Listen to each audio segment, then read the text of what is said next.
Halo pemirsa GPR TV dari Sabang sampai Merauke, dari Miangas hingga Pulau Rote. Bertemu kembali dengan saya Bilqis Sabila dalam program Kominfo Newsroom.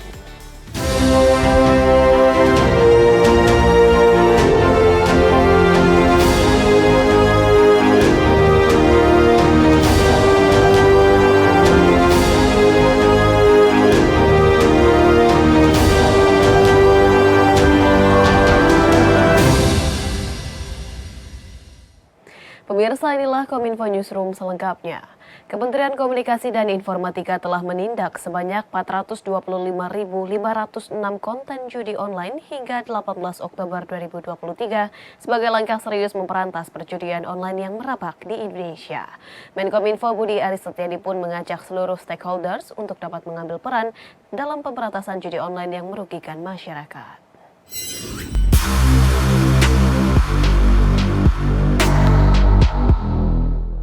Kementerian Komunikasi dan Informatika terus memantau dan mengintensifkan pemberantasan judi online melalui penggunaan teknologi artificial intelligence atau kecerdasan buatan untuk menutup akses terhadap konten judi online yang tersebar luas di Indonesia.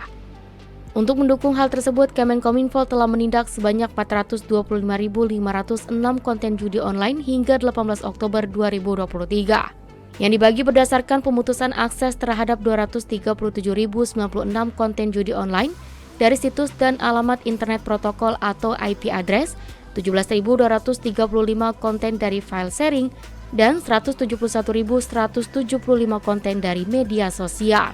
Menteri Komunikasi dan Informatika Budi Aris Setiadi dalam konferensi persnya telah meminta penyelenggara layanan telekomunikasi dan internet untuk terus meningkatkan upaya pemberantasan judi online dengan memastikan ketepatan sinkronisasi sistem pada database situs yang mengundang konten perjudian.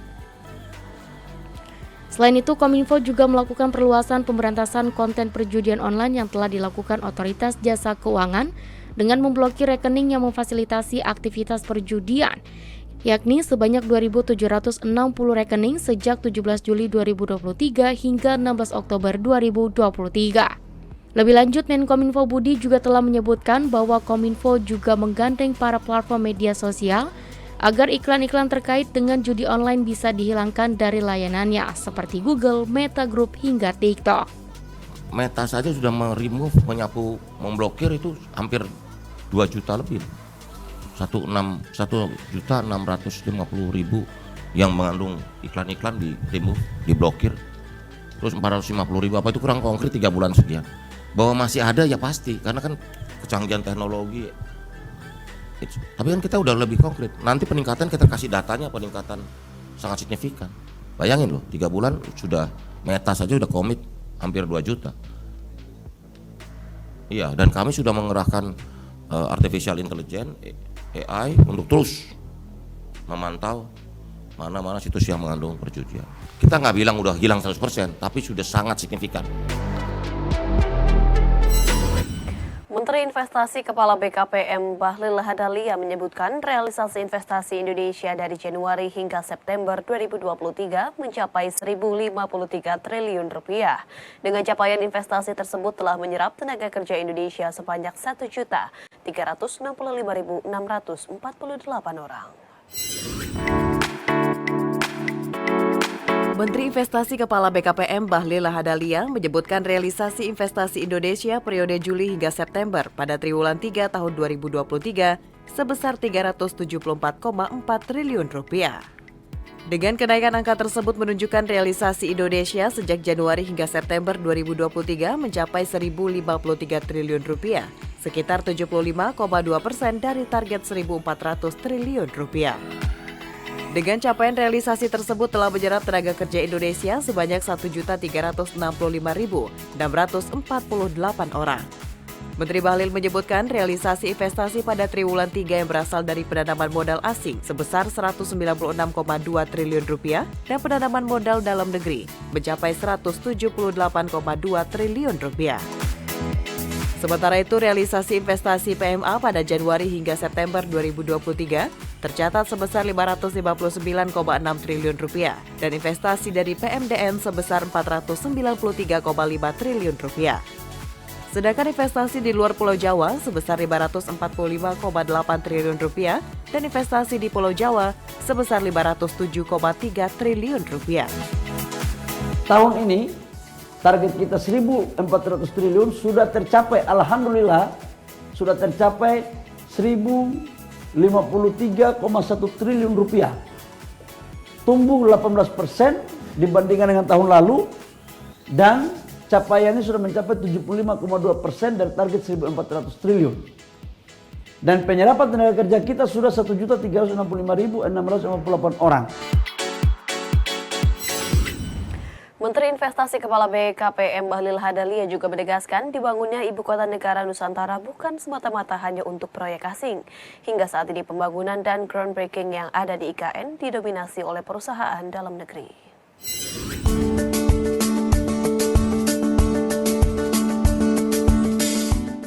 Menteri Investasi Kepala BKPM Bahlil Lahadalia dalam konferensi pers realisasi investasi triwulan 3 tahun 2023 menegaskan, dibangunnya Ibu Kota Negara Nusantara bukan semata-mata hanya untuk proyek asing. Hal tersebut mengingat banyak yang beranggapan bahwa pembangunan IKN diprioritaskan untuk investasi perusahaan asing. Menteri Bahlil menyampaikan ia akan lebih memfokuskan investasi di IKN berasal dari investasi penanam modal dalam negeri. Namun, Bahlil mengecualikan untuk yang berbasis teknologi akan diprioritaskan kepada penanam modal asing dengan artian tidak menutup kemungkinan dari dalam negeri akan dapat masuk untuk investasi teknologi di IKN Nusantara. Beberapa bentuk investasi yang diprioritaskan untuk penanaman modal dalam negeri adalah pembangunan gedung, hotel, restoran, sarana olahraga, wisata, hingga perubahan. Pemerintah akan lebih memberikan opsi kepada perusahaan dalam negeri. Sementara itu, direncanakan pada bulan November 2023, para petinggi negara akan kembali berkunjung ke IKN untuk melakukan groundbreaking beberapa perusahaan dalam negeri. Dan hingga saat ini, Menteri Bahlil menyebutkan pembangunan atau groundbreaking di IKN didominasi oleh penanam modal dalam negeri. Saya lebih memfokuskan kalau di sana untuk PMDN. Ya kalau PMA ada tapi jangan kita kalau PMDN-nya udah nggak ada baru kita kasih ke PMA lah. Tapi yang berbasis teknologi tinggi, ya kita berikan prioritas kepada PMA. Tapi kalau yang cuma membangun gedung, membangun hotel, membangun restoran, membangun golf, membangun tempat wisata, membangun perumahan, saya pikir kita memberikan opsi lah kepada pengusaha dalam negeri. Supaya jangan kalian bilang lagi bahwa seolah-olah IKN ini untuk proyek asing lagi. Ini kan, kita ini kadang-kadang orgasme dengan pikiran kita, kadang-kadang meyakini bahwa apa yang kita asumsikan itu benar, padahal salah juga gitu loh. Sementara itu, pemirsa, Kepala Badan Perlindungan Pekerja Migran Indonesia Beni Ramdhani mengungkapkan beberapa langkah strategis melawan sindikat penempatan ilegal pekerja migran Indonesia. Upaya tersebut sebagai bentuk sosialisasi pencegahan sekaligus perlindungan bagi pekerja migran Indonesia.